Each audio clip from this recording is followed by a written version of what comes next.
இந்த விழாவை தலைமை வகித்து சிறப்பித்துக் கொண்டிருக்கிற தந்தை பெரியார் திராவிடர் கழகத்தின் பொதுச் செயலாளர் பெருமதிப்பிற்குரிய அண்ணன் கு. ராமகிருஷ்ணன் அவர்களை, வருகை தந்திருக்கிற நம் அனைவரையும் வரவேற்று சிறப்பித்திருக்கிற தந்தை பெரியார் திராவிடர் கழகத்தின் வெளியீட்டு செயலாளர் இரா. மனோகரன் அவர்களை, இந்த நூலின் ஆசிரியர்,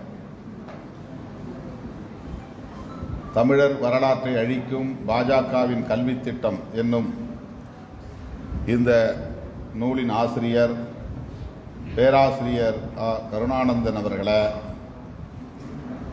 நூலை பெற்றுக்கொண்டு இங்கே சிறப்புரை வழங்கி இந்நிகழ்வுக்கு சிறப்பு சேர்த்திருக்கிற பொது பள்ளிகளுக்கான மாநில மேடையின் பொதுச் செயலாளர் மதிப்பிற்குரிய தோழர் பிரின்ஸ் கஜேந்திர பாபு அவர்களை, நிறைவாக நம்மிடையே நன்றியுரை ஆற்றவிருக்கிற தந்தை பெரியார் திராவிடர் கழகத்தின் சென்னை மாவட்ட செயலாளர் சா. குமரன் அவர்களை மற்றும் இந்த நிகழ்வில் பங்கேற்று இதனை சிறப்பித்துக் கொண்டிருக்கிற தமிழ் சொந்தங்களே, என் உயிரின் உயிரான விடுதலை சிறுத்தைகளே, உங்கள் அனைவருக்கும் என்னுடைய பணிவார்ந்த வணக்கத்தை தெரிவித்துக் கொள்கிறேன். இந்த நூல் உரிய காலத்தில் வெளிவந்திருக்கிறது. மிகுந்த சமூக அக்கறையுடன், தமிழ்நாட்டு நலன்களில் மிகுந்த ஈடுபாட்டுடன் இன்றைக்கு தொடர்ந்து கருத்தியல் தளத்தில் தீவிரமாக பணியாற்றி கொண்டிருக்கிற, வாதாடி கொண்டிருக்கிற, போராடி கொண்டிருக்கிற பேராசிரியர் ஆ. கருணானந்தன் அவர்கள்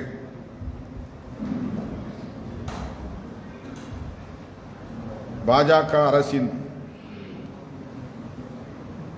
உள்ளீடான மறைமுகமான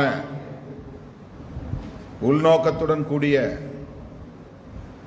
நடவடிக்கைகளை, வெகு மக்களுக்கு எதிரான, உழைக்கும் மக்களுக்கு எதிரான போக்குகளை அம்பலப்படுத்தும் வகையில், தோலுரிக்கும் வகையில், அவர்களின் முகத்திரையை கிழிக்கும் வகையில் இந்த நூலை உரிய நேரத்தில் கொண்டு வந்திருக்கிறார். தேசிய கல்வி திட்டம் அல்லது புதிய கல்வி கொள்கை, இது குறித்து நாம்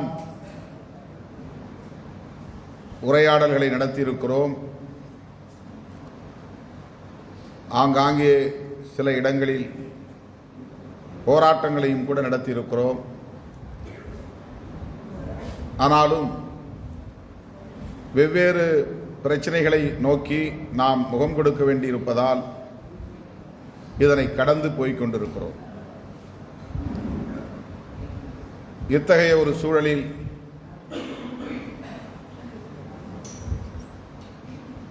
இந்திய ஒன்றிய அரசின் அல்லது மோடி அரசின் இந்த கல்வி திட்டம் குறித்து, தேசிய கல்வி திட்டம் குறித்து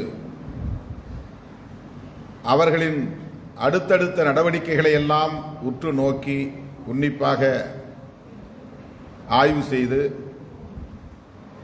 எந்த வகையில் இது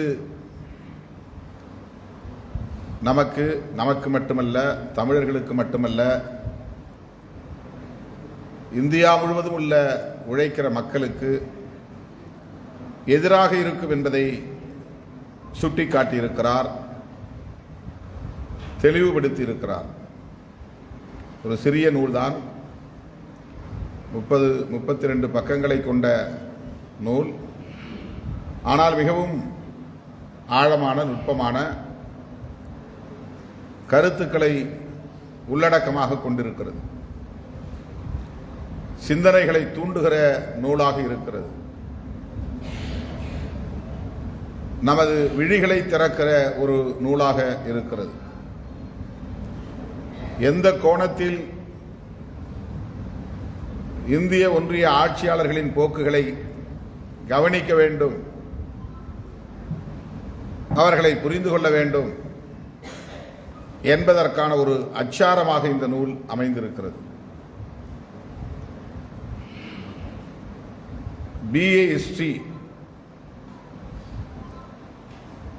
இளங்கலை வரலாறு பாடத்திட்டம் எவ்வாறு அமைய வேண்டும் என்பதற்கான ஒரு முன்வரைவு அல்லது முன்மொழிவு UGC என்கிற அமைப்பின் மூலமாக அனைத்து மாநில பல்கலைக்கழகங்களுக்கும் இந்திய ஒன்றிய அரசின் கட்டுப்பாட்டில் உள்ள பல்கலைக்கழகங்களுக்கும் அந்த பல்கலைக்கழகங்களின் கட்டுப்பாட்டில் உள்ள கல்லூரிகளுக்கும் சுற்றறிக்கையாக அனுப்பப்பட்டிருக்கிறது. 100 பக்கங்களை கொண்ட அந்த அறிக்கை என்ன சொல்லுகிறது? இவற்றையெல்லாம் தேடி பார்த்து ஆய்ந்து பார்த்து அவற்றிலுள்ள நயவஞ்சகமான உள்நோக்கங்களை எல்லாம் கண்டறிவதற்கு நம்மை போன்றவர்களுக்கு பொறுமையும் இல்லை, நேரமும் இல்லை. ஆகவேதான் பேராசிரியர் கருணானந்தம் போன்றவர்களின் பங்களிப்பு இது போன்ற தலங்களில் இன்றியமையாத ஒரு தேவையாக அமைகிறது. அதற்காக நான் பேராசிரியர் கருணானந்தன் அவர்களை நெஞ்சார பாராட்டுகிறேன், வாழ்த்துகிறேன். பொதுவாக தேசிய கல்விக் கொள்கையை நாம் மாநில உரிமைகளை பறிக்கிறது, இந்திய ஒன்றிய அரசின் கட்டுப்பாட்டுக்குள் கல்வி தொடர்பான அதிகாரத்தை குவித்துக் கொண்டு மேலாதிக்கம் செய்ய முனைகிறது என்கிற அடிப்படையில் தான் விமர்சனங்களை நாம் முன்வைத்திருக்கிறோம். இங்கே பேசிய போது பேராசிரியர் கருணானந்தன் அவர்களும் தோழர் பிரின்ஸ் கஜேந்திரபாபு அவர்களும் தெளிவாக அழுத்தமாக சொன்னார்கள், எவ்வாறு மாநில அரசுகளுக்கான உரிமைகள் பறிபோகின்றன, கல்வி தொடர்பான உரிமைகள் அதிகாரங்கள் பறிபோகின்றன என்பது குறித்து. மாநில அரசுகளுக்கான உரிமைகள் அதிகாரங்கள் பறிபோகின்றன என்றால் ஆட்சியில் இருப்பவர்கள் தானே அதை பற்றி கவலைப்பட வேண்டும். திமுகவோ அதிமுகவோ அதிகார பீடத்தில் அமர்ந்திருக்கிறவர்கள் அவர்களின் அதிகாரங்கள் பறிக்கப்படுகின்றன என்கிற அடிப்படையிலே இதை நாம் பார்க்க முடியாது, கடந்து சென்று விட முடியாது. மாநில உரிமைகள் அல்லது மாநில அதிகாரங்கள் பறிபோகின்றன என்றால் அது ஆட்சியில் இருப்பவர்களுக்கான பாதிப்பு அல்ல, அந்த மாநிலத்தை சார்ந்த மக்களுக்கு எதிரான பாதிப்பு, நமக்கு எதிரான பாதிப்பு, நம்முடைய எதிர்காலத்துக்கு பாதிப்பை ஏற்படுத்தக்கூடிய நயவஞ்சக போக்குகள். ஆகவே ஆட்சியில் இருப்பவர்கள் இத்தகைய போக்குகளை எதிர்த்து போராட வேண்டும் என்பதை விட வாக்களிக்கக்கூடிய உழைக்கிற மக்களாகிய நாம் இதை புரிந்து கொள்வதும் இதற்கான போராட்டக் களத்தை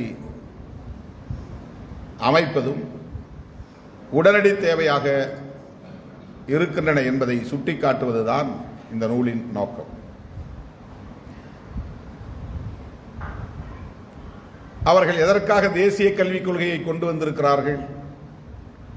இந்தியா முழுவதும் ஒரே மாதிரியான ஒரு கல்விக் கொள்கையை வரையறுக்கிறார்கள். இதற்கு முன்பு மாநில அரசுகள் தங்களுக்கான கல்விக் கொள்கையை, பாடத்திட்டங்களை வரையறுத்துக் கொண்டார்கள். அந்த உரிமைகளை தட்டி பறித்து இந்திய ஒன்றிய அரசு அந்த ஆட்சி பீடத்தில் அமர்ந்திருக்கிற ஆட்சியாளர்கள் மாநில அரசுகள் செய்ய வேண்டிய வேலையை இதோ நாங்களே செய்கிறோம் என்று ஒரு பொதுவான கொள்கையை, தேசிய கல்விக் கொள்கை என்னும் பெயரில் அறிவித்து தங்களின் மறைமுகமான செயல் திட்டத்தை நிறைவேற்றுவதற்கான முயற்சியில் ஈடுபடுகிறார்கள். அதிகாரங்களை வகைப்படுத்தி இருக்கிறார்கள். இந்திய ஒன்றிய அரசுக்கான அதிகாரங்கள் என்ன என்ன, மாநில அரசுகளுக்கான அதிகாரங்கள் என்ன என்ன,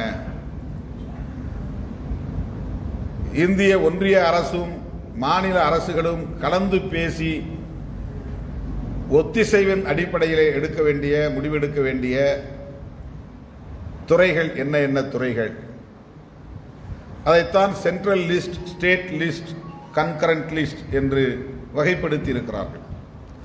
கன்கரண்ட் லிஸ்ட் என்கிற ஒத்திசைவு பட்டியலில் பல துறைகள் உள்ளன. அதிலே ஒன்று கல்வி. அதாவது ஒன்றிய அரசும் டெல்லியிலே இருக்கிற அரசும் மாநில அரசுகள் சென்னையிலே இருக்கிற அரசும் இதர மாநிலங்களை சார்ந்த அரசுகளும் கல்வி தொடர்பாக கலந்து பேசி கலந்தாய்வு செய்து ஒருமித்த கருத்துக்கு வந்து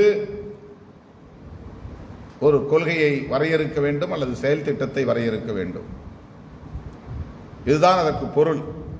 கன்கரண்ட் லிஸ்ட் என்கிற அந்த பட்டியலில் இடம்பெற்றுள்ள துறைகள் தொடர்பான அதிகாரங்களில் மாநில அரசுகளுக்கும் டெல்லி அரசுக்கும் இடையிலான உறவு என்ன என்பதை அது தெளிவுபடுத்துகிறது. 1976 இந்திரா காந்தி அம்மையார் அவர்கள் இந்தியாவின் பிரதமராக இருந்த காலத்தில்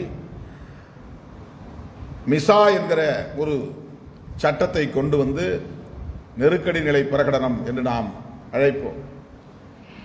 maintenance of internal security act, அதுதான் மிசா, MISA.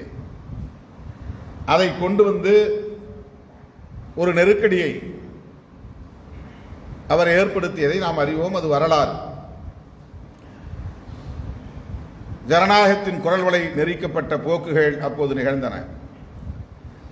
கருத்து சுதந்திரம் பறிக்கப்பட்டது. அனுமதி பெற்று போராட்டம் எல்லாம் நடத்த முடியாது. தேசிய அளவில் தலைவர்கள் கைது செய்யப்பட்டார்கள், பந்தாடப்பட்டார்கள். அந்த வரலாறு ஒரு நெடிய வரலாறு. அதற்குள் நான் நுழைய விரும்பவில்லை.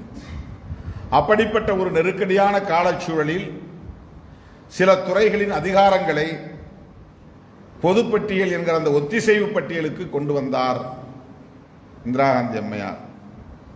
அப்படி கல்வி தொடர்பான அதிகாரம் மாநில பட்டியலில் இருந்து ஒத்திசைவு பட்டியலுக்கு போனது அந்த நெருக்கடி காலம்தான், மிசா காலம்தான். அதன் பிறகு அதில் இணைக்கப்பட்ட துறைகள் பிறகு மீண்டும் மாநில பட்டியலுக்கு வந்துவிட்டன. கல்வியை தவிர விவசாயம் கூட அப்படி ஒத்திசைவு பட்டியலுக்கு போனதுதான். மாநிலத்திலிருந்து ஒத்திசைவு பட்டியலுக்கு மறுபடியும் அது மாநிலத்துக்கு வந்து விட்டது. ஆனால் கல்வி தொடர்பான அதிகாரங்களை ஒத்திசைவு பட்டியலிலே வைத்துக்கொண்டு அதில் எங்களுக்கே முழுமையான அதிகாரம் இருக்கிறது என்பதை போன்ற ஒரு மேலாதிக்க போக்கோடு தில்லியில் ஆட்சியில் இருப்பவர்கள் பயன்படுத்திக் கொள்கிறார்கள். அதிலே இந்த ஆட்சி, பாஜக ஆட்சி, மாநிலங்களை ஒரு பொருட்டாக மதிப்பதே இல்லை. மாநிலங்களே கூடாது, மாநில கட்சிகளே கூடாது, மாநில அரசுகளே கூடாது என்று கருதக்கூடிய ஒற்றை தேசம், ஒரே தேசம், ஒற்றை கலாச்சாரம், ஒரே கலாச்சாரம் என்கிற சங்பரிவார்களின் கொள்கைகளை உயர்த்தி பிடிக்கிற ஒரு கட்சி, அரசியல் கட்சி பாஜக. அது பாஜகவின் கொள்கை என்பதை விட RSS உள்ளிட்ட சங்பரிவார்களின் கொள்கை. அதை நாம் தெளிவாக புரிந்து கொள்ள வேண்டும். ஆக ஒற்றை தேசம், ஒற்றை கலாச்சாரம் என்கிற, ஒரே தேசம் ஒரே பண்பாடு என்கிற அந்த முழக்கம் இருக்கிறதே கொள்கை, அது மிகவும் ஆபத்தானது, ஜனநாயகத்திற்கு நேர் எதிரானது, இந்திய அரசியலமைப்பு சட்டத்திற்கு, அதனுடைய அடிப்படை கோட்பாடுகளுக்கு எதிரானது. இதை நாம் புரிந்து கொள்ள வேண்டும். ஏன் பாஜகவை நாம் எதிர்க்க வேண்டியிருக்கிறது என்றால், பாஜக என்பது திமுகவை போல அல்லது கம்யூனிஸ்ட் கட்சிகளைப் போல, காங்கிரஸ் கட்சியைப் போல ஒரு சராசரியான அரசியல் கட்சி அல்ல.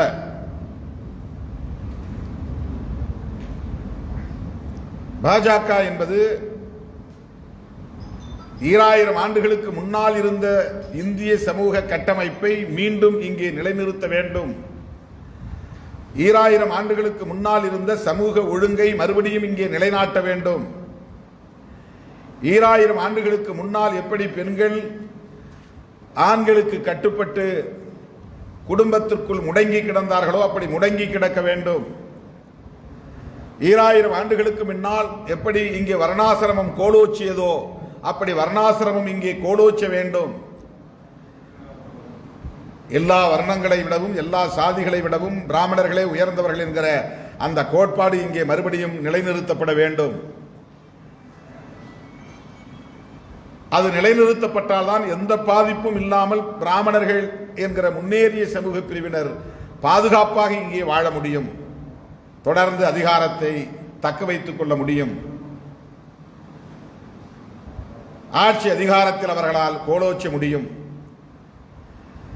ஆகவே இந்த வர்ணாசிரம கோட்பாட்டை பாதுகாக்க வேண்டும் என்பது போன்ற கொள்கைகளை கொண்ட சங் பரிவார்களின் அரசியல் பிரிவுதான் பிஜேபி. அதுதான் மிக முக்கியமாக நாம் கவனிக்க வேண்டியது. காங்கிரஸோடு நமக்கு கருத்து முரண்கள் இருக்கலாம். காங்கிரஸ் கூட்டணியில் இருக்கிற கட்சிகளோடு கூட நமக்கு கருத்து முரண்கள் இருக்கலாம். திமுகவோடும் கூட நமக்கு கருத்து முரண்கள் இருக்கலாம். ஆனால் அவையெல்லாம் எளிதில் கடந்து செல்லக்கூடியவை, சீர் செய்து கொள்ளக்கூடியவை. உரையாடல்களின் மூலம், விவாதங்களின் மூலம் அவற்றை திருத்திக் கொள்ள முடியும், மாற்றிக்கொள்ள முடியும், சரி செய்து கொள்ள முடியும். அல்லது அதை கடந்து செல்லக்கூடிய அளவுக்கு இலகுவானவையாக இருக்கும். ஆனால் பிஜேபியினுடைய அரசியல் கொள்கை என்பதும் செயல் திட்டம் என்பதும் அவ்வளவு இலகுவாக கடந்து சென்று விடக்கூடிய ஒன்று அல்ல என்பதை முதலில் நாம் புரிந்து கொள்ள வேண்டும். இதுதான் தோழர்களே மிக முக்கியமானது. என்றைக்கு அவர்கள் ஒரே தேசம் ஒரே கலாச்சாரம் என்ற முழக்கத்தை முன்வைத்தார்களோ அப்போதே நாம் விழித்திருக்க வேண்டும், விழிப்படைந்திருக்க வேண்டும், கொதித்திருந்திருக்க வேண்டும், கொதிப்படைந்திருக்க வேண்டும். ஜனநாயகத்தின் மீது நம்பிக்கை உள்ளவர்கள் இதனை கடுமையான உரையாடலுக்கு உட்படுத்தி இருக்க வேண்டும். என்ன ஒரே தேசம் என்றால் என்ன பொருள்? ஒரே கலாச்சாரம் என்றால் என்ன பொருள்? ஒரே கலாச்சாரம் என்றால் ஒரே மதம் என்று பொருள். ஒரே கலாச்சாரம் என்றால் ஒரே மொழி. இந்தியாவில் ஒரே மதம் தான் இருக்க வேண்டும், இந்தியாவில் ஒரே மொழிதான் பேச வேண்டும். கலாச்சாரங்களின் ஊற்றுக்கண்கள் மதமும் மொழியும் தான். மதம்தான் முதன்மையானது. ஆகவே இந்தியாவில் ஒரே கலாச்சாரம் இருக்க வேண்டுமானால் ஒரே மதம் இருந்தால்தான் ஒரே கலாச்சாரம் இருக்க முடியும். அதுதான் அவர்களின் நோக்கம். ஒரே மதம் என்றவர்கள் சொல்லுவதன் மூலம் பன்மைத்துவத்தை மறுக்கிறார்கள், எதிர்க்கிறார்கள், அழிக்க துடிக்கிறார்கள், சிதைக்க பார்க்கிறார்கள். ஜனநாயகத்தின் நுட்பமான கூறுகளுள் ஒன்று பன்மைத்துவம், புளூரலிசம். எத்தனை மதங்களும் இருக்கலாம், எத்தனை மொழிகளை பேசக்கூடிய மக்கள், தேசிய இனங்கள் இங்கே வாழலாம் என்பதுதான் பன்மைத்துவம். ஜவஹர்லால் நேரு அவர்கள் இந்தியாவின் பிரதமராக இருந்த காலத்தில் அவர் யூனிட்டி இன் டைவர்சிட்டிஸ் என்று சொன்னார். வேற்றுமையில் ஒற்றுமை, பன்மைத்துவத்தில் ஓர்மை. ஒரு மதம் இருக்க வேண்டும் என்று அவர் சொல்லவில்லை, ஒரு மொழி இருக்க வேண்டும் என்று அவர் சொல்லவில்லை, ஒரு கலாச்சாரம் தான் இங்கே கட்டமைக்கப்பட வேண்டும், எதிர்காலத்தில் ஒரே கலாச்சாரம் தான் இந்தியாவில் இருக்க வேண்டும் என்று சொல்லக்கூடியவராக இல்லை. அக்காலத்தில் வாழ்ந்த தலைவர்கள் பண்டிட் ஜவஹர்லால் நேரு அவர்களாக இருந்தாலும், எத்தனையோ கருத்து முரண்கள் காந்தியடிகளின் மீது நமக்கு இருந்தாலும் கூட அவரும் அப்படி ஒரே கலாச்சாரத்தை வலியுறுத்தவில்லை, ஒரே மதத்தை வலியுறுத்தவில்லை. இந்து மதத்தை காப்பாற்ற வேண்டும் என்று அவர் துடித்தார் என்பது உண்மை. இந்துத்துவத்தை உயர்த்தி பிடித்தார் என்பது உண்மை. சனாதனத்தை ஏற்றுக்கொண்டார் என்பது உண்மை. பிறப்பின் அடிப்படையிலான இந்த ஏற்றத்தாழ்வு தவிர்க்க முடியாது, தீண்டாமை கூடாது என்று சொன்னார், அதுவும் உண்மை. ஆனால் அவர் ஒரே தேசம் ஒரே கலாச்சாரம் என்கிற கொள்கையை முன்மொழியவில்லை. அதில் அவருக்கு உடன்பாடு கிடையாது. அதனால்தான் அவர் சுட்டுக் கொல்லப்பட்டார். அதுவும் யாரால்? RSS. இவரும் ஹார்ட்கோர் இந்துத்துவா. காந்தியடிகளும் அதிதீவிர இந்துத்துவ பற்றாளர். RSS hardcore Hindutva. அவர்களும் அதிதீவிர சனாதன சக்திகள். அதிதீவிர சனாதன சக்திகளாக இருக்கிற RSS கும்பல் அதிதீவிர சனாதன பற்றாளராக இருந்த காந்தியடிகளையே சுட்டுக் கொன்றார்கள் என்றால் என்ன காரணம்? இதையெல்லாம் நாம் விவாதத்திற்கு உட்படுத்த வேண்டும். மறு வாசிப்பு தேவைப்படுகிறது. மீள் உரையாடல் தேவைப்படுகிறது. காந்தியடிகளை சுட்டுக் கொன்றவர்கள் இன்றைக்கு சுட்டுக் கொன்ற கொலையாளியை போற்றுகிறார்கள் சமூக ஊடகங்களில். எண்ணி பாருங்கள் எத்தகைய நிலை இங்கே நீடிக்கிறது. ஆகவே அந்த காலத்தில் ஜவஹர்லால் நேரு அவர்களும் சரி, காந்தியடிகளும் சரி, புரட்சியாளர் அம்பேத்கர் அவர்களும் சரி, இந்த பன்மைத்துவத்தை பாதுகாக்க வேண்டும் என்பதில் உறுதியாக இருந்தார்கள். அப்போதுதான் ஜனநாயகத்தை பாதுகாக்க முடியும் என்கிற நம்பிக்கை கொண்டிருந்தார்கள். சமூக நீதியின் மீது நம்பிக்கை கொண்டிருந்தார்கள்.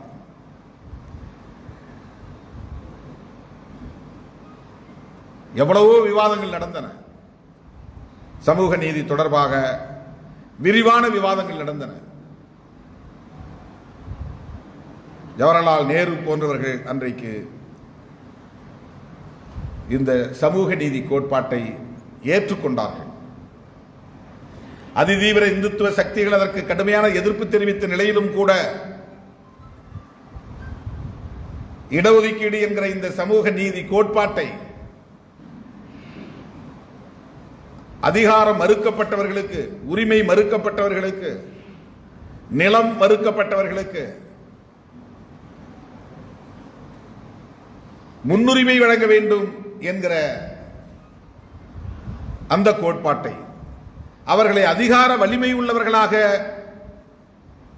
ஆக்குவதற்குரிய கோட்பாட்டை அன்றைக்கு பண்டித ஜவஹர்லால் நேரு போன்றவர்கள் ஒரு நீண்ட நெடிய விவாதங்களுக்கு பிறகு ஒப்புக்கொண்டதன் விளைவாகத்தான் அரசமைப்பு சட்டத்தில் அது இடம்பெற்றது.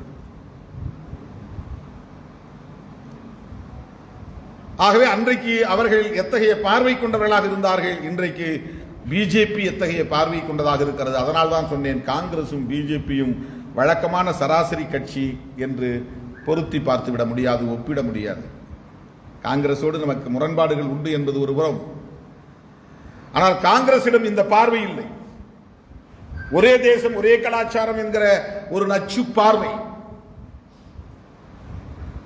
பெரும் தீங்கான பார்வை,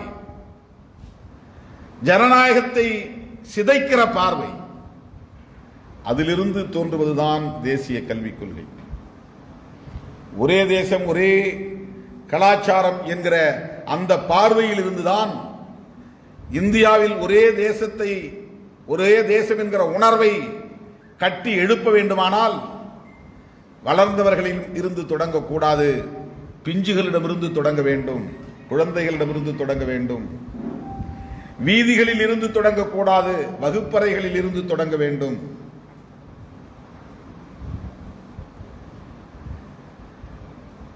என்கிற அடிப்படையில் தான் ஒரு தொலைநோக்கு பார்வையோடு புதிதாக வளரக்கூடிய இளைய தலைமுறையினரின் உள்ளத்தில் நான் இந்து என்கிற உணர்வை அவன் பெற வேண்டும், இந்தியை கற்றுக்கொள்ள அவனுக்கான வாய்ப்பை ஏற்படுத்தி எதிர்காலத்தில் இந்தி பேசத் தெரிந்த தமிழர்களை, இந்தி பேசத் தெரிந்த தெலுங்கர்களை, இந்தி பேசத் தெரிந்த மலையாளிகளை, இந்தி பேசத் தெரிந்த கன்னடர்களை முழுமையாக உருவாக்கிவிட்டால் காலப்போக்கிலே இந்தி மட்டுமே நிலைத்துவிடும் என்கிற அந்த தொலைநோக்கு பார்வையோடு இவற்றையெல்லாம் அவர்கள் திட்டமிட்டு வரையறுத்து செய்து கொண்டிருக்கிறார்கள். ஆகவே தேசிய கல்விக் கொள்கை என்பது கல்வியில் நம்மை மேம்படுத்த வேண்டும் என்கிற முற்போக்கான பார்வையில் கொண்டு வரப்பட்ட ஒரு திட்டம் அல்ல.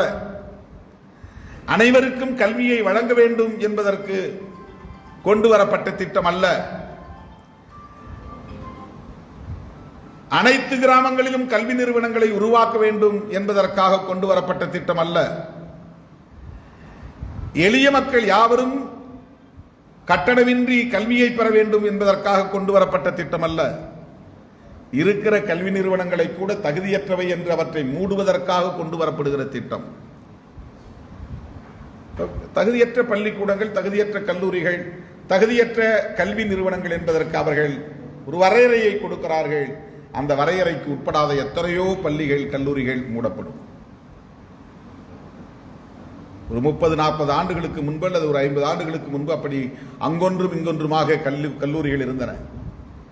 காமராஜர் முதல்வராவதற்கு முன்பெல்லாம் தொலைதூரத்தில் பள்ளிக்கூடம் இருப்பதனாலேயே பல பிள்ளைகள் பள்ளிக்கு போக வாய்ப்பில்லாமல் போய்விட்டார்கள். சென்னை போன்ற பெருநகரங்களுக்கு போனால்தான் கல்லூரியிலே படிக்க முடியும் என்கிற நிலை இருந்த காலத்தில் அதனாலேயே பள்ளி படிப்போடு பாதியில் நின்று போனவர்கள் உண்டு. ஆனால் பெருந்தலைவர் காமராஜர் முதல்வராக இருந்த காலத்தில் 3 கிலோமீட்டருக்கு ஒரு பள்ளிக்கூடம், ஆரம்ப பள்ளி என்கிற அடிப்படையில் பள்ளிக்கூடங்களை உருவாக்கிய பிறகு வீட்டிலே கிடக்கிற பிள்ளை பள்ளியிலே கிடக்கட்டும் என்று பெற்றவர்கள் கொண்டு போய் பள்ளியிலே போட்டுவிட்டு போனார்கள். கல்வியின் வாசனையை நுகர்வதற்கான வாய்ப்பு கிடைத்தது. அந்த முற்போக்கான திட்டத்தோட இவர்கள் இந்த தேசிய கல்விக் கொள்கையை வரையறுத்திருக்கிறார்கள். கல்விக்கூடங்களின் எண்ணிக்கையை பெருக்க வேண்டும், கல்வி சாலைகள் இல்லாத கிராமங்களே கூடாது, எளிய மக்கள் யாவரும் பல்கலைக்கழகங்கள் வரையில் கட்டணம் இல்லாமல் படிக்கலாம். இப்படிப்பட்ட அறிவிப்புகளா இந்த கல்விக் கொள்கையிலே உள்ளன. இருக்கிற கல்விக்கூடங்களை மூட வேண்டும், நிறுவனங்களை மூட வேண்டும் என்கிற அடிப்படையில் தான் அவர்கள் கல்வி நிறுவனங்களை உருவாக்குகிறார்கள் என்றால் என்ன பொருள்? கல்வியை ஒரு எட்டாக்கணியாக மாற்ற வேண்டும், உழைக்கும் மக்களின் கைகளில் எளிதில் கிடைக்கக்கூடாது என்கிற எண்ணத்தோடு இவர்கள் அதை கொண்டு வருகிறார்கள். எவ்வளவு ஆபத்தான சிந்தனை அவர்களிடத்தில் இருக்கிறது என்பதை பார்க்க வேண்டும். கல்வியை மேம்படுத்துவதல்ல அவர்களின் நோக்கம். இந்த கல்வியின் மூலம் அவர்கள் விரும்புகிற ஒரே தேசம், ஒரே கலாச்சாரம் என்பதை கட்டி எழுப்ப முடியும். அதற்கான அச்சாரமாக, அடித்தளமாக இவை அமையும் என்கிற அடிப்படையில் தான் இதை வரையறுக்கிறார்கள். அதைத்தான் இந்த நூலில் பேராசிரியர் கருணானந்தன் அவர்கள் அம்பலப்படுத்துகிறார். இவர்கள் எப்படிப்பட்டவர்கள், எத்தகைய நஞ்சு கருத்துக்களை கொண்டிருக்கிறார்கள் என்பதை அம்பலப்படுத்துகிறார். BA ஹிஸ்டரி என்கிற இளங்கலை வரலாறு பாடத்திட்டத்தை UGC மூலமாக அவர்களே வரையறுத்து அனுப்புகிறார்கள். அந்த UGC பாடத்திட்டத்தில் படிக்கக்கூடிய மாணவர்களுக்கான பாட புத்தகங்கள் என்னவாக இருக்க வேண்டும் என்பதை அவனே முடிவு செய்கிறான். அதை ஒரு கலைத்திட்டம் என்கிற பெயரால் அறிவிப்பு செய்கிறான். கரிக்குலம்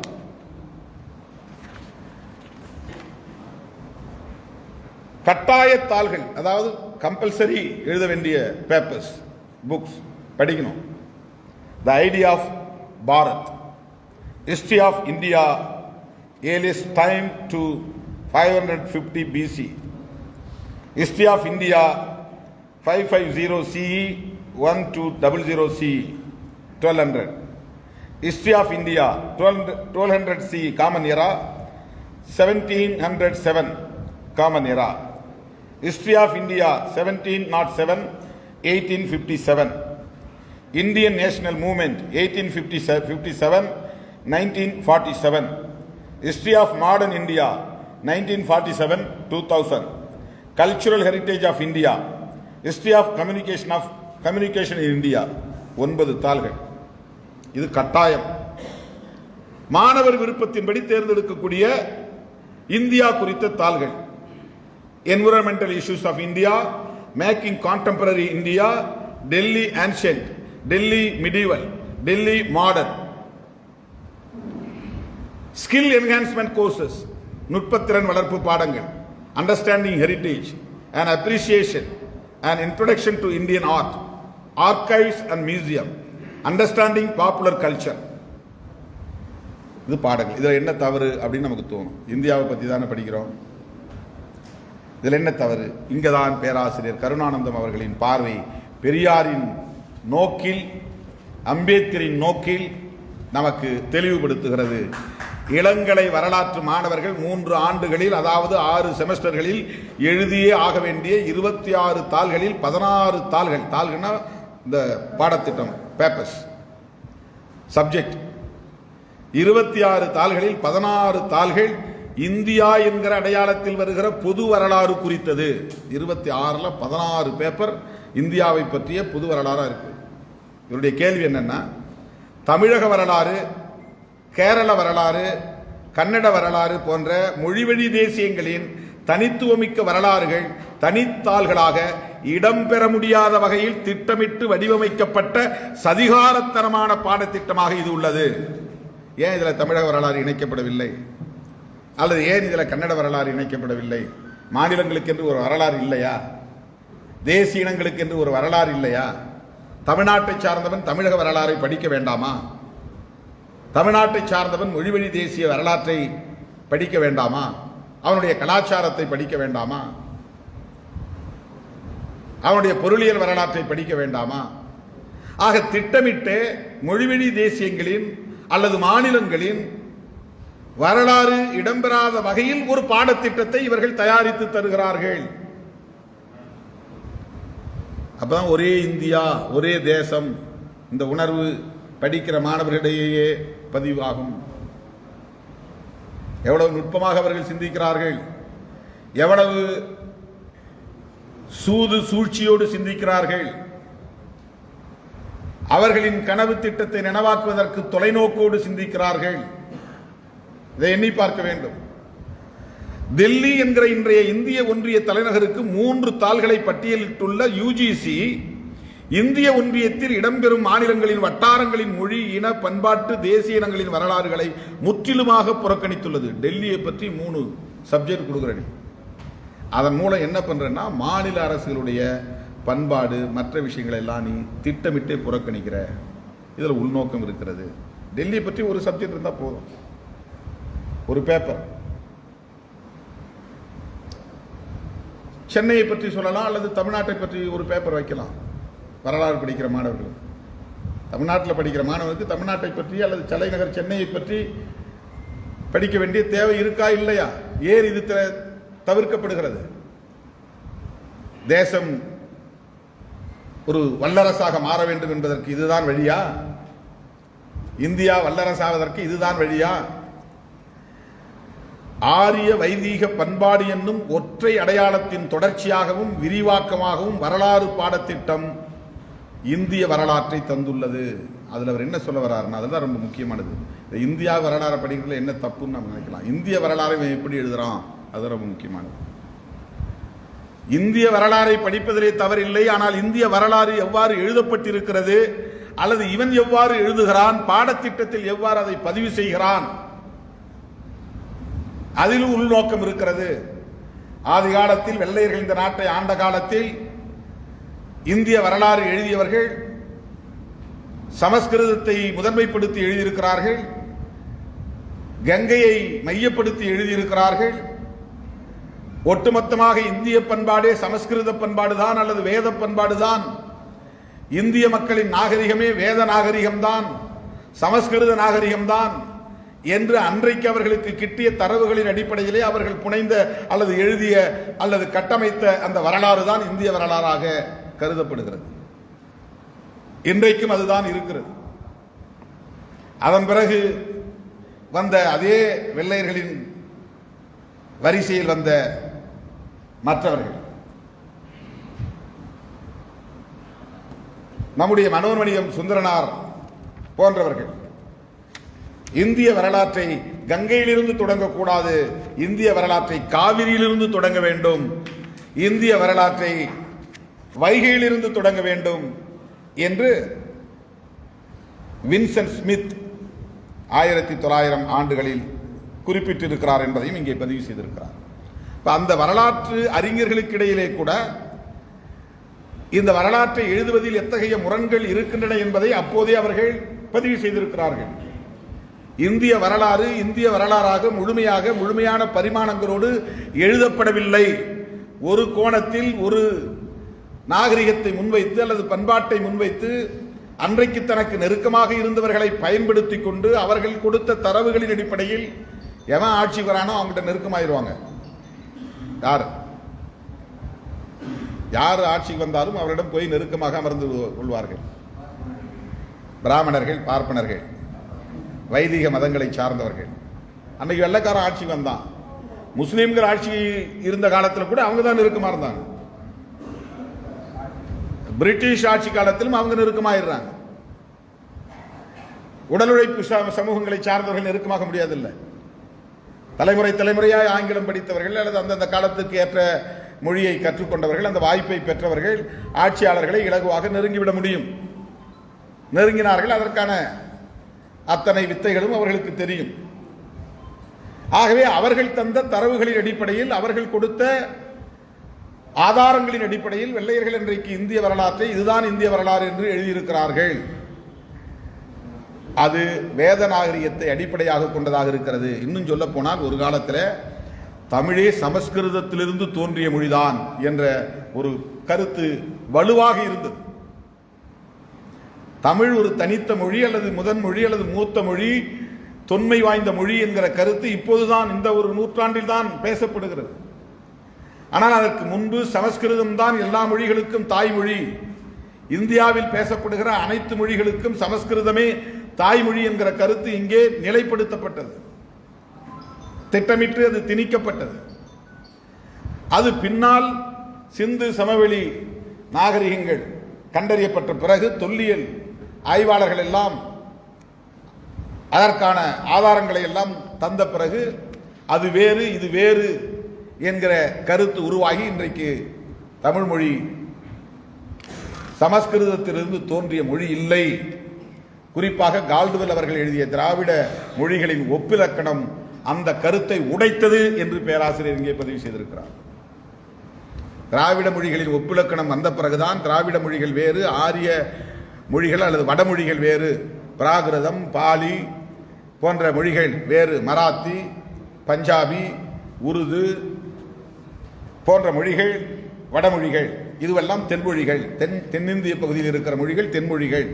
வட இந்திய பகுதிகளில் பேசப்படுகிற மொழி சமஸ்கிருதம் உள்ளிட்ட மொழிகள். பௌத்தர்கள் பேசிய மொழி, அவர்கள் இலக்கியம் படைத்த மொழி பாலி மொழி, பிராகிருத மொழி. அதெல்லாம் இப்போ இல்லை, யாரும் பேசுவதில்லை. எங்கோ அங்கொன்றும் இங்கொன்றும் யாராவது பேசலாம். பாலி மொழியில் இன்றைக்கு பௌத்தர்கள் ஸ்லோகங்களை சொல்லுகிறார்கள். பௌத்தர்கள் சொல்லுகிற சங்கம் சரணம் கச்சாமி என்பதெல்லாம் பாலி மொழியிலிருந்து வந்த ஸ்லோகங்கள் தான். ஆனால் இவற்றுக்கெல்லாம் முந்தைய தொன்மையான நாகரிகம் கொண்ட மொழி தமிழ் இனம், தமிழ் இனம். அது வெள்ளையர்களால் அன்றைக்கு திராவிடர்கள் என்று அடையாளப்படுத்தப்பட்டார்கள். திராவிட இனம் என்ன, தமிழிலிருந்து தான் மற்ற மொழிகள் உருவானது என்கிற ஒரு கருத்தை வைத்தார். இப்போ ரொம்ப முக்கியமான ஒரு விஷயம் அது. திராவிட மொழிகளின் ஒப்பிலக்கணத்தின் மூலம் சமஸ்கிருதமே அனைத்து மொழிகளுக்குமான மொழி, தாய்மொழி என்பது உடைக்கப்பட்டது என்பதே நம்முடைய வரலாற்றில் முக்கியமான திருப்பு முனை.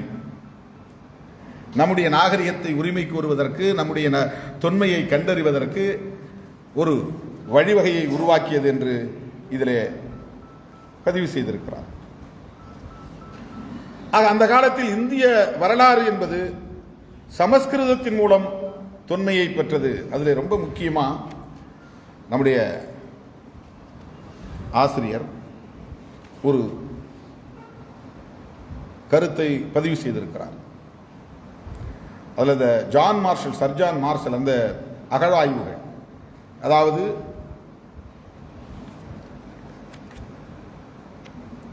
சிந்து நாகரிகம் தொடர்பான அந்த அகழாய்வு வெளிவந்த பிறகு, அதற்கு முன்பு நம்முடைய K.A. நீலகண்ட சாஸ்திரி எழுதிய நூல்கள், குறிப்பாக சமஸ்கிருத மரபினை உயர்த்தி பிடிக்கிற வகையில் அவர் எழுதிய நூல்கள் எல்லாம் தமிழை கூட சிறுமைப்படுத்தக்கூடியதாக இருந்தது. அந்த வைதீக இந்திய வரலாற்றுக்கு மிகப்பெரிய பேரிடியாக வந்து விழுந்தது 1921-22களில் சர் ஜான் மார்ஷலின் தலைமையில் நடந்த அகழாய்வுகள். வேத முதற்றே இந்தியா என்கிற கற்பிதத்திற்கு பேரிடியாக விழுந்தது அப்படின்னு சொல்றார். அகர முதல எழுத்தெல்லாம் ஆதி பகவன் முதற்றே உலகுங்கிற மாதிரி ஆதி பகவன் முதற்றே உலகுங்கிற அந்த சொல்லாடலை வேத முதற்றே இந்தியா, வேதத்தை அடிப்படையாக கொண்டு அதை அடிப்படையாக கொண்டு அதை முதலாக கொண்டு உருவான இந்தியா என்கிற கற்பிதத்தின் மீது ஒரு பேரிடியாக விழுந்தது அந்த தொல்லியல் ஆய்வுகள் என்று பேராசிரியர் பதிவு செய்திருக்கிறார். வரலாற்று மாணவர்கள் படிக்க வேண்டிய இந்த நூல் சாதாரணமான எளியவர்களும் புரிந்து கொள்ளக்கூடிய வகையிலே இந்த இடங்களில் அவர் பதிவு செய்திருக்கிறார்.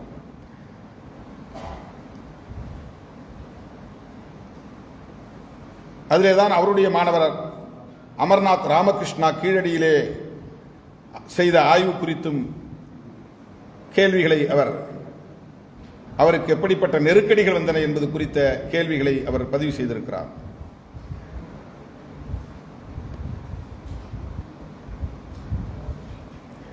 இவர்களின் நோக்கம் என்ன என்பதை அம்பலப்படுத்துவதற்கான முயற்சி. இந்த ஆட்சியாளர்கள் அரிக்கமேடு, ஆதிச்சநல்லூர், கொடுமணல், அழகன்குளம், கொந்தகை, பூம்புகார் போன்ற இடங்களில் நடைபெற்று வந்த தொல்லியல் ஆய்வுகள், இப்போ கீழடியில் பண்றாங்க இல்லையா, அந்த மாதிரியான ஆய்வுகள் முழுமை செய்ய விடாமல், அதற்கு போதிய நிதியை தராமல் முடக்கி வருகிறார்கள். இதற்கு நிதி பற்றாக்குறை என்று சொல்லுகிறார்கள். அந்த இடத்தில் நம்முடைய நூலாசிரியர் என்ன கேள்வி எழுப்புகிறார் என்றால், எங்குமே இல்லாத ரிக்வேத கால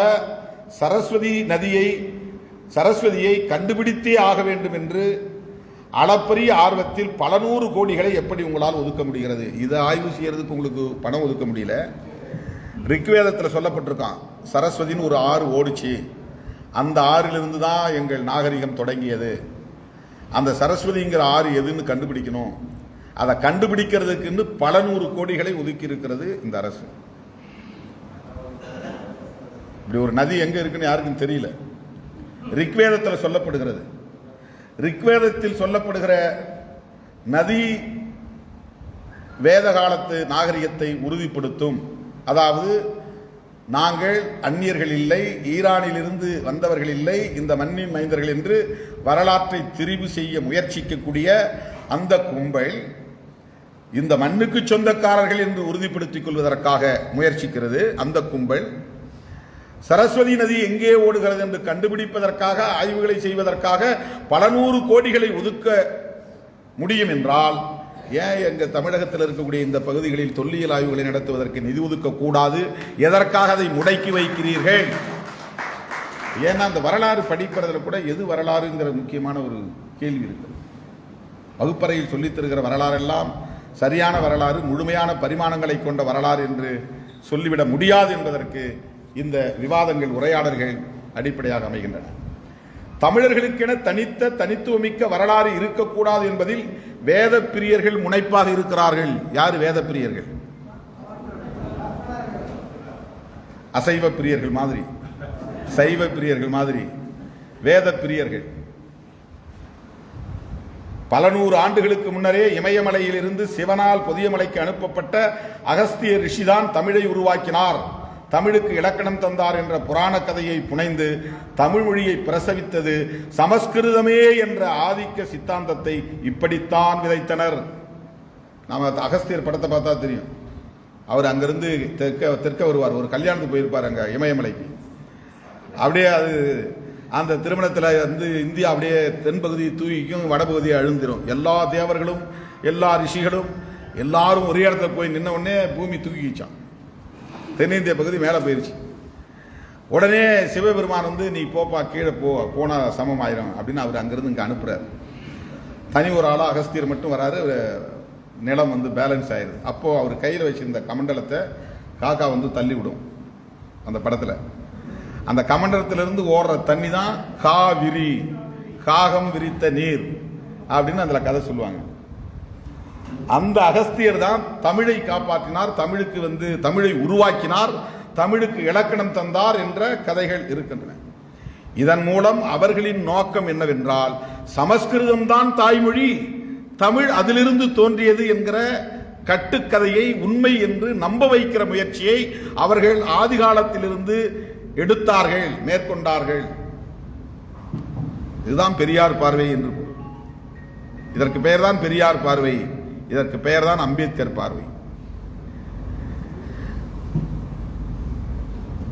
ஆகவே வரலாறு, இவர்கள் சொல்லித் தருகிற வரலாறு, இந்த BA ஹிஸ்டரியில இவர்கள் வரையறுத்திருக்கிற அந்த பாடத்திட்டம், இவர்கள் எழுதிய, இவர்கள் உருவாக்கி இருக்கிற வேதகால நாகரிகத்தை அடிப்படையாக கொண்ட, சமஸ்கிருதத்தை முதன்மைப்படுத்துகிற, வர்ணாசிரம கோட்பாட்டை ஏற்றுக்கொள்கிற அடிப்படையிலான ஒரு வரலாறு. அந்த வரலாற்றை தமிழ்நாட்டில் இருக்கிற மாணவர்கள் மட்டுமல்ல, எல்லா மாநிலங்களிலும் இருக்கிற மாணவர்கள் பெரும்பான்மையாக அதை படிக்க வேண்டும் என்கிற அடிப்படையில் ஒரு பாடத்திட்டத்தை UGC மூலமாக அவர்கள் திணிக்கிறார்கள் என்றால் அதற்கு வழிவகுத்து கொடுப்பது தேசிய கல்விக் கொள்கை. அந்த அதிகாரத்தை UGCக்கு தருவது தேசிய கல்விக் கொள்கை. ஆக எப்படியெல்லாம் அவர்கள் சிந்தித்து திட்டமிட்டு நம்மை சீரழிக்கிறார்கள், சிதைக்கிறார்கள், நம்மை வலுவிழக்க செய்கிறார்கள், அடிமைப்படுத்துகிறார்கள் என்பதை நாம் புரிந்து கொள்ள வேண்டும். ரொம்ப முக்கியமான ஒரு விஷயத்தை மட்டும் சொல்லி நான் நிறைவு செய்ய விரும்புகிறேன்.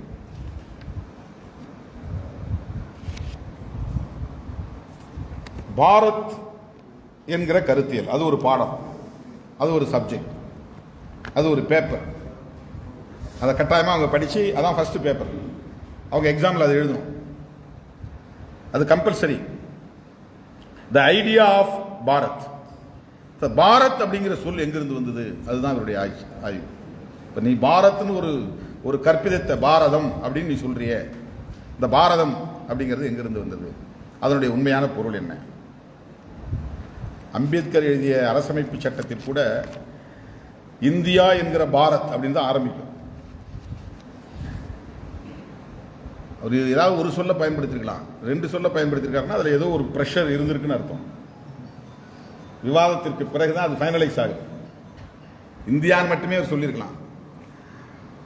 அதிதீவிர இந்துத்துவ சக்திகள் பாரத்னு எழுதி சொல்லியிருப்பாங்க. சரி, நீ சொல்றதையும் சேர்த்துக்கிறேன்னு சொல்லிட்டு இந்தியா லைஸ் பாரத் அப்படின்னு அவர் இந்த இந்தியா என்பதை நிறுவக்கூடிய முயற்சியிலே ஈடுபட்டு இருக்கலாம். ஒரு யூகத்தில் சொல்லுகிறேன். ஏன்னா அவருக்கு அந்த பாரதம், ராமாயணம் இதெல்லாம் உடன்பாடு கிடையாது. அந்த கருத்துக்களை அவர் ஏற்றுக்கொள்ளக்கூடியவர் அல்ல. பெயர் ஒரு குடும்பத்தில் ராமாயணத்தை தழுவி, மகாபாரதத்தை தழுவி பெயரெல்லாம் இருக்கு. அவருடைய அண்ணன் பேர் பலராமன் தான், இவர் பேரே பீமாராவ் தான், பீமன், பாரதத்தில் வரக்கூடிய பீமன். ராமாபாய் இப்படி பேரெல்லாம், ராம்ஜி, ராம் அவருடைய அப்பா பேர் ராம்ஜி சக்பால், ராம்ஜி. இந்தியா முழுக்க அப்படி ராமாயணத்தையும் மகாபாரதத்தையும் தழுவி ஏராளமான. எங்க அப்பா பேரே ராமசாமி, தொல்காப்பியன் மாத்தினேன். பெரியாருடைய பேரே ராமசாமி. ராமாயணத்தை தழுவி, மகாபாரதத்தை தழுவி ஏராளமான பெயர்கள் உண்டு. அதை தழுவிதான் இப்போ நாங்கள் அக்னிச்சட்டியிலிருந்து பிறந்தோம்ங்கிற கதையும் அதுல இருந்து தான் வருகிறது. மகாபாரதத்திலிருந்து தான் வருகிறது. திரௌபதி அக்னியிலிருந்து தான், யாகத்திலிருந்து தான் தோன்றி வெளியே வர்றான். நம்ம எந்த அளவுக்கு அது ஆதிக்கம் செய்திருக்கிறது பாருங்க. இந்த மகாபாரதமும் ராமாயணமும் இந்தியாவை இன்னும் ஆதிக்கம் செய்து கொண்டிருக்கிறது. 2 இதிகாசங்கள் தான். வரலாற்றுக்கான கருப்பொருளாகவும் இருக்கு, ஆட்சி அதிகாரத்திற்கான, அரசியலுக்கான கருப்பொருளாகவும் இருக்கிறது, கலாச்சாரத்திற்கான மையப்பொருளாகவும் இருக்கிறது. எல்லா வன்முறைகளுக்கும் அதுவே அடிப்படையாக இருக்கிறது.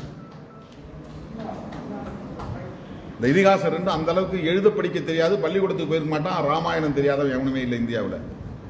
எவனும் பள்ளிக்கூடத்துக்கே போயிருக்க மாட்டான். அட்லீஸ்ட் 5 பேரையாவது 1-2 கதையாவது சொல்லுவான் ராமாயணத்தை பற்றி. அந்த அளவுக்கு ஊரா வீதி வீதியா ராமாயண நாடகத்தை நடத்தி, பாரதத்துக்கான நாடகத்தை நடத்தி, விட்டு விட்டா தனித்தனி போர்ஷனா நடத்துவான். தனித்தனி பகுதியா விட்டு விட்டா 2 நாள் நாடகம், 1 நாள் நாடகம், 5 நாள் நாடகம், இப்படி தெருக்கூத்துகள். இந்த நாடகம்னாக்க நாம பார்க்கறது தியேட்டர்ல இன்னைக்கு நீங்க பார்க்கறது இந்த மாதிரி இல்லை. நாடகங்கிறது கிராமத்தில் நாடகம்னு சொல்லுவாங்க, தெருக்கூத்துன்னு சொல்லுவாங்க. ராமாயணமும் மகாபாரதமும் அப்படி இந்த மக்களின் உள்ளத்திலே விதைக்கப்பட்டது. இந்த மாதிரி பெயர் இருந்துச்சு. இந்த பாரதம் அப்படிங்கிற சொல்லுக்கு புராணங்கள்ல, இதிகாசங்கள்ல எத்தனையோ பரதன் இருந்தான்னு அவர் சொல்றார். எந்த பரதனை நீ வச்சு அடிப்படையா வச்சு பேசுற அப்படிங்கிற ஒரு கேள்வியும் அவர் எழுப்புறார். அரசியலமைப்பு சட்டத்தின்படி இந்தியா என்கிற பாரத் மாநிலங்களின் ஒன்றியம் என்று வரையறுக்கப்படுகிறது. அது வந்து யூனியன் கவர்மெண்ட் அப்படின்னு நாம் சொல்றோம் இல்லையா? அப்படின்னா மாநிலங்கள் கூடி ஒன்று சேர்ந்து ஒரு கூட்டமைப்பாக உருவாக்குகிற அரசு தான் அது. இப்போ ஒரு 10 அசோசியேஷன் சேர்ந்து ஒரு கூட்டமைப்பு உருவாக்குறாங்க பாருங்க. ஒவ்வொரு அசோசியேஷனும் ஆட்டானமஸாக இயங்கும், எல்லாம் சேர்ந்து ஒரு கூட்டமைப்பு. பல கட்சிகள் ஒன்னா சேர்ந்து ஒரு கூட்டணியை உருவாக்குறோம். அந்த கூட்டணியே ஒரு கட்சியாக மாற முடியாதுல்ல. ஃபெடரேஷன் ஒரு கட்சியாக மாற முடியாதுல்ல. ஃபெடரேஷன்னா கூட்டமைப்புன்னு அர்த்தம், ஒரு சங்கமாக மாற முடியாது. மல்டிபிள் ஆர்கனைசேஷன்ஸ் ஒன்னா சேர்ந்து ஒரு ஃபெடரேஷன் வரும். ஜாக்டோ ஜியோன்றாங்க இல்லையா, ஆசிரியர் கூட்டமைப்பு, அரசு ஊழியர் கூட்டமைப்பு. இந்த கூட்டமைப்புங்கிறது ஒரு தனி சங்கம் இல்லை. அப்ப யூனியன் கவர்மெண்ட்னாக்க அது ஒரு கூட்டமைப்பு அரசாங்கம்னு அர்த்தம். அப்ப கூட்டம் பல மாநில அரசுகளின் ஒன்றியம். அது தமிழ்நாடு அரசு, கர்நாடக அரசு, கேரள அரசு, மேற்கு வங்க அரசு, இந்த அரசுகளின் பிரதிநிதிகள் கூடி உருவாக்கக்கூடிய ஒரு ஒன்றிய அரசு தான். தனி அரசாக அது இருக்கக்கூடாது, அதுக்கு பொருள். யூனியன் கவர்மெண்ட்னா அப்படிதான் அது இயங்கணும். அப்படின்னா மாநில அரசுகளுக்கு தான் அதிக அதிகாரம் இருக்கணும். யூனியன் கவர்மெண்ட் இவங்க என்ன பண்றாங்கன்னா அத அதிகாரத்தை மையத்தில் குவிக்கிறாங்க, டெல்லியில குவிக்கிறாங்க, எல்லா அதிகாரங்களையும் பறிக்கிறாங்க, மோனோபலைஸ் பண்றாங்க. ஒரே தேசம் ஒரே கலாச்சாரம் என்பதை போல ஒரே அரசு அப்படிங்கிற ஒரு நிலையை கொண்டு வராங்க. அதை பற்றி அது விவாதிக்கிறார். இந்த இடத்துல அவர் என்ன சொல்ல வர்றாருன்னா, யுஜிசி பாடத்திட்டத்திற்கு தென்னிந்தியா தமிழகம் ஒரு பொருட்டே அல்ல. தென்னிந்தியாவோ தமிழகமோ ஒரு பொருட்டே கிடையாது. அந்த யுஜிசிங்கிறதுனா யூனிவர்சிட்டி கிராண்ட் கமிஷன், உங்களுக்கு தெரியும், அது ஒரு அமைப்பு இருக்கு. பல்கலைக்கழகங்களை பற்றிய மேற்பார்வை செய்வது, இந்த பேராசிரியர்களை நியமனம் செய்வது, அவர்களுக்கு ரொம்ப பலவீனமாக இருக்கக்கூடிய கல்வி நிறுவனங்களுக்கு நிதி ஒதுக்கீடு செய்து உதவி செய்வது, இந்த மாதிரியான வேலைகளை செய்யுது. இப்போ அவன் பாடத்திட்டத்துக்குள்ளே நுழைகிறான். பாடத்திட்டத்தை வரையறுக்கும் போது அவனுக்கு தென்னிந்தியாவை பற்றிய கவலையே இல்லை, தமிழகத்தை ஒரு பொருட்டாவே மதிக்கல. இந்தியா என்ற பெயர் சிந்து என்கிற நதி பெயரில் இருந்து உருமாற்றம் அடைந்தது என அறிவுக்கு பொருத்தமான விளக்கம் இருக்கிற போது பரத என்கிற தொன்மை பெயரை தேசத்தின் கருத்தியலாக்குவது, அடையாளமாக்குவது விஷமத்தனம் அல்லவா? கேள்வி எழுப்புறார். இந்தியான்னு ஒன்று இருக்குல்ல, அதுக்கு அறிவு பொருத்தமான ஒரு சில விளக்கம் இருக்குல்ல, அப்புறம் நீ ஏன் இந்த கருத்தை ஐடியா ஆஃப் பாரத்னு கொண்டு வர, அதை ஒரு பாடத்திட்டமா வைக்கிற? அப்ப பரத பாரத என்கிற சொல் எங்கிருந்து வந்தது? அப்பட்டமான திரிபு அல்லவா? சமண தீர்த்தங்கரர் ரிஷபதேவர் வழிவந்த பரதன் இமயப்பகுதி மன்னன் என்றே குறிப்பிடப்படுகிறது. அவன் ஒரு சக்கரவர்த்தியா இருந்தான். அதாவது சமண மதத்தில் பல தீர்த்தங்கரர்கள் இருக்கிறாங்க. அதுல ரிஷபதேவர்னு ஒரு தீர்த்தங்கரர், அதாவது சாமியார்னு வச்சுங்களேன், மடாதிபதி மாதிரி, குரு மாதிரி. 24வது தீர்த்தங்கரர் தான் மகாவீரர். அவருக்கு முன்னால 23 பேர் இருந்திருக்கிறாங்க. அதே மாதிரி புத்தர், நாம பேசக்கூடிய கௌதம புத்தர் பாருங்க, கௌதம கோத்திரத்திலிருந்து உருவான ஞானம் அடைந்தவர். கௌதமம்ங்கிறது அவருடைய கோத்திரத்தை குறிப்பது, புத்தருங்கிறது ஞானம் அடைந்தவர் பொருள். அவருடைய உண்மையான பெயர் சித்தார்த்தன். சித்தார்த்தன் கௌதம புத்தரா மாறுறாரு. இவருக்கு முன்னால பல புத்தர்கள் இருந்தாங்கன்னு ஒவ்வொரு புராணமும் சொல்லுது. 8 புத்தர் இருந்தார்னு ஒரு நூல் சொல்லுகிறது, 100 புத்தர் இருந்தார்னு ஒரு நூல் சொல்லுகிறது, 2 புத்தர் இருந்தார்னு ஒரு நூல் சொல்லுகிறது. இப்படி பல புத்தர்கள் இருந்தார்கள் அப்படின்னு சொல்றாங்க. 24 புத்தர், இவர் 24வது புத்தர் அப்படிங்கிற கருத்தும் உண்டு. ஒரு உதாரணம் சொல்றேன். அப்ப தீர்த்தங்கரர் யார்? ரிஷபதேவர். அவருடைய வழி வந்த ஒருவர் இருந்தார். அவர் இமய பகுதியில் மன்னனா இருந்தார். அவர் பேர் பரதன். அது ஒரு பரதன். ரிக்வேதத்தில் உள்ள பரத என்கிற சிறிய இனக்குழு, பரதங்கிற பேர்லே ஒரு இனக்குழு இங்கே இருந்தது. அது சிந்து, ராவி, சட்லஜ் நதிகளுக்கு அப்பால் சென்றதில்லை. அங்க ஒரு குறிப்பிட்ட இடத்துக்குள்ளேயே அவங்க முடங்கி இருந்தாங்க. ராமாயணத்து பரதன், ராமாயணத்தில் ஒரு பரதன் வரான், ராமனுடைய தம்பி பரதன். ராமன் காட்டுக்கு போன பிறகு அவர் தான் ராமனுடைய பாதுகை, அதாவது செருப்பை வச்சு நாற்காலில் வச்சுட்டு அவர் ஆட்சி நடத்தினவர். 14 வருஷம் செருப்பு ஆண்டது இந்த நாட்டை. நான் சட்டமன்றத்தில் இருக்கும்போது அதை பேசினேன். பாப்பாப்பட்டி கீரிப்பட்டி பிரச்சனை வரும்போது, இந்த தேசத்தை ஒரு செருப்பு ஆளுகிற போது ஒரு ஊராட்சியை செருப்பு தைக்கிறவன் ஆளக்கூடாதா அப்படின்னு சொல்லி, இந்த நாட்டையே ஒரு செருப்பு ஆண்டதாக வரலாறு இருக்கிற போது ஒரு ஊராட்சியை செருப்பு தைக்கிறவன் ஆளக்கூடாதா அப்படின்னு சொல்லி ஒரு கேள்வி எழுப்பினார். அந்த பரதன் ராமாயணத்தில் வர்ற பரதன், ராமாயணத்து பரதன் ராமனின் சார்பாக அவன் பாதுகைகளை, பாதுகைனா செருப்பு, அன்னைக்கு கட்டையில் செஞ்சு அன்னைக்கு எப்படி இருந்ததோ அரச பீடத்தில் வைத்து சரயு நதிக்கரை அயோத்தி, அதாவது அப்போதைய கோசல நாடு, இப்போ அயோத்தி நகரில் இருந்து ஆண்ட பதிலி, அது அவருக்கு பதிலாக இருந்த ஒருத்தர் அந்த பரதன். வியாச பாரதத்தில், அதாவது வியாச முனிவர் எழுதிய மகாபாரதத்தில் ஒரு கிளை கதையாக, பின்னர் காளிதாசனால் சாகுந்தலம் என்று இலக்கியமாக்கப்பட்ட ஒரு கிளை கதை, வியாச முனிவர் எழுதிய மகாபாரதம். அதில் ஒரு கிளைக்கதை. அதில் விஸ்வாமித்திரருக்கும் மேனகைக்கும் பிறந்த சகுந்தலை கங்கை பகுதி குறுநில மன்னன் துஷ்யந்தனை காதலித்ததால் பெற்றெடுத்த பரதன், அப்படி ஒரு பரதன் வர்றான். சகுந்தலைக்கும் ஒரு குறுநில மன்னன் துஷ்யந்தனுக்கும் பிறந்தவன் ஒரு பரதன். அவன் பின்னால் சக்கரவர்த்தி ஆனான் என்ற தொன்ம புனைவு வரலாறு இருக்கிறது. அது ஒரு புனைவு. இதில் எந்த ஒரு பரதனும் விந்தியம் கடந்ததில்லை. விந்தியமலை கடந்து தெற்கே வந்ததில்லை. விந்தியத்திற்கு வடக்கே தான் அவர்கள் இருந்தார்கள். ராமராஜ்யமோ யுதிஷ்டிரரின் தர்மராஜ்யமோ பாரதம் என்று குறிப்பிடப்பட்டதே இல்லை. அவங்க அந்த காலத்திலே கூட அந்த மாதிரி பாரதம் வந்து யாரும் சொன்னதில்லை. குருஷேத்திர போர் குருஷேத்திர போர் தான் அந்த மகாபாரத போருக்கு பெயர். குருஷேத்திர போர் என்னும் தொன்ம நிகழ்வு பரதக்கண்ட போரானது எப்போது, யாரால்? இது எப்படி நீ பரதக்கண்ட போர்னு மாத்தின? இது குருஷேத்திரம் தானே அதை சொன்னாங்க, நீ எப்படி அதை பாரத போர்னு மாத்தின? இது எப்போது மாறியது? இந்த கேள்விகளை எல்லாம் பெரியாரின் பார்வையில் பேராசிரியர் கருணானந்தன் அவர்கள் இங்கே எழுப்புகிறார். இப்போ இதில் என்ன சொல்ல வர்றாருன்னா, இந்தியா என்கிற பண்டைய நில அடையாளம் ஈரானிய கிரேக்க ரோமானியர்களுக்கு தெரிந்திருந்த போது அது வட இந்தியாவை மட்டுமே அடையாளப்படுத்துவதாக, இந்தியான்னு ஒன்று சொன்னால் அது வட இந்தியாவை தான் குறிக்கும். அப்படிதான் வந்து உலகத்தில் மற்ற நாடுகளில் இருந்தவெல்லாம் புரிஞ்சுக்கிட்டான். அதைத்தான் இந்தியான்னு சொன்னாங்க. நம்ம தென்னிந்திய பகுதி வந்து இந்தியான்னு சொன்னது கிடையாது.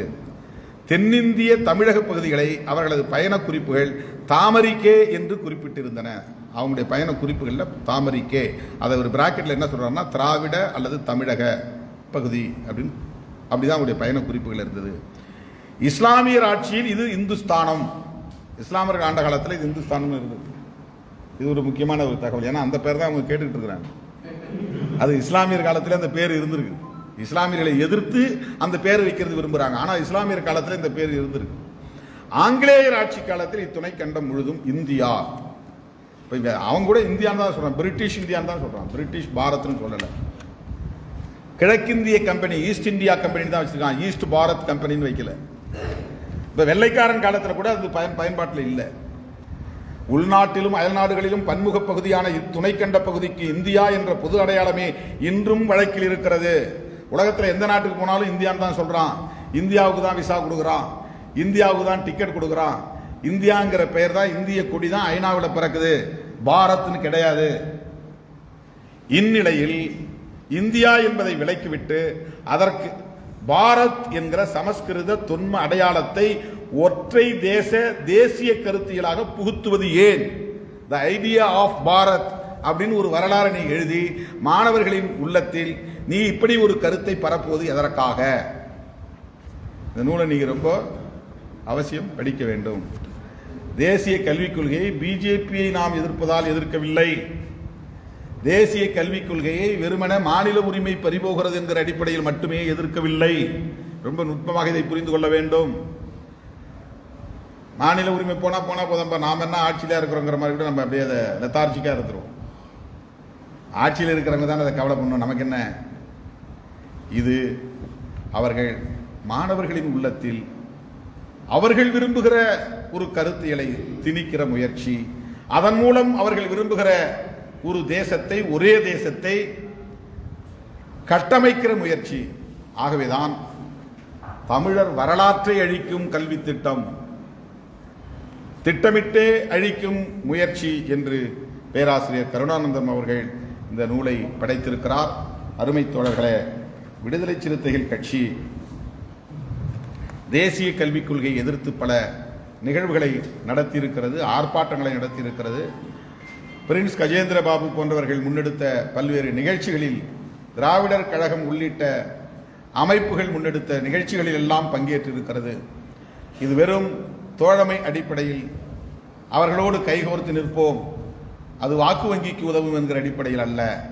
இந்த தேசத்தை, தமிழ்நாட்டை மட்டுமல்ல ஒட்டுமொத்தமாக இந்த தேசத்தை நாம் இந்த சனாதன சக்திகளிடமிருந்து காப்பாற்ற வேண்டும் என்கிற தேவையை உணர்ந்து அந்த பொறுப்புணர்வோடு இந்த களத்தில் நிற்கிறோம்.